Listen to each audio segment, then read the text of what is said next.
Hi, welcome to 1500ESPN.com. I'm senior editor Jarek Wetmore, Vikings beat guy Andrew Krammer. We're out here at Winter Park today for Thursday practices. We heard from Jared Allen and Adrian Peterson today, reacting largely to the big news from yesterday, and that is the Cleveland Browns traded running back Trent Richardson to the Colts. Andrew, what was the reaction in the room from that trade? Well, Jared Allen came out saying, hey, I can't say I didn't smile about this trade because obviously it leaves you back to, I believe, their only other running back on the roster besides their fullback is their main return man. So they're bringing in Willis McGahee, looking to get tries out at him. But basically they're just saying, hey, we're trying to look at tape of the preseason now of this third-string quarterback and Brian Hoyer, and now who are we going to even face at running back? We're not even sure. So the reaction is I think they're kind of licking their chops, at least Jared Allen was. So other than that, they're just kind of talking. Adrian Peterson had a reaction. He didn't really.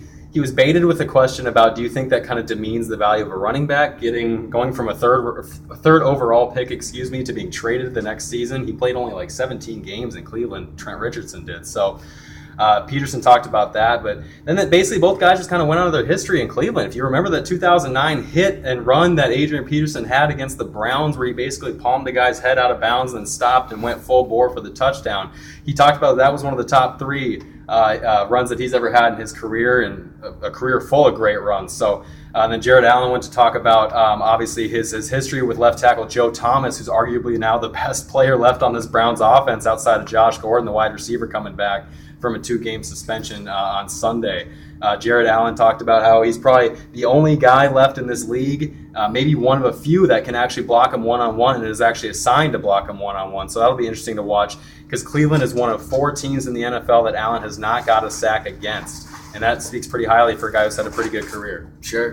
Defensive coordinator Alan Williams also mentioned the trade changes up a little bit of how they're going to prepare for the defense.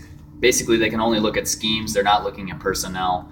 Kind of a midweek adjustment, I guess, but probably not one that they're too upset to have to make, I would think. No, not at all. And the Vikings, too, are 0-2. They really need this win. And Cleveland has clearly sold out. It's not like they're going to be trying too hard. They have these draft picks that they want to make them valuable. How do you do that? You get a bad record, and then all of a sudden your draft picks move up. So I'm sure they're going to be cheering against Indianapolis, too, because now they have their 2014 first-round pick. So if they tank, that pick goes up in value. So the Vikings need to win this game, and God forbid if they don't. I just wonder, is there any such thing in the NFL as a trap game? Do you go into this game and, under-prepare for a team that is just so inferior from a talent perspective, or is it just a matter of the Vikings are the better team, they need to win this week? Well, I think it's that. I think it's the latter, because let's just say if they were 2-0 and they had been overachieving so far in this season, maybe you could assume that they wouldn't be preparing for this, but I think they know this is a game they have to win. Their home opener, then they're going all the way to London to face an underachieving Pittsburgh team, so I think they really do have to win this one. I'm not worried about it being a trap game, nor should fans, because if they lose this game,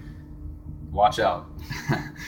He's V guy Andrew Krammer. I'm senior editor Jarek Wetmore. Thanks again for stopping by 1500ESPN.com. We'll be posting videos regularly throughout Vikings season. Judd and Dubé do a great job with it. Yep. Andrew Krammer and I are trying to follow in their footsteps. Speaking of which, here's my finger. I'm not going to edit this.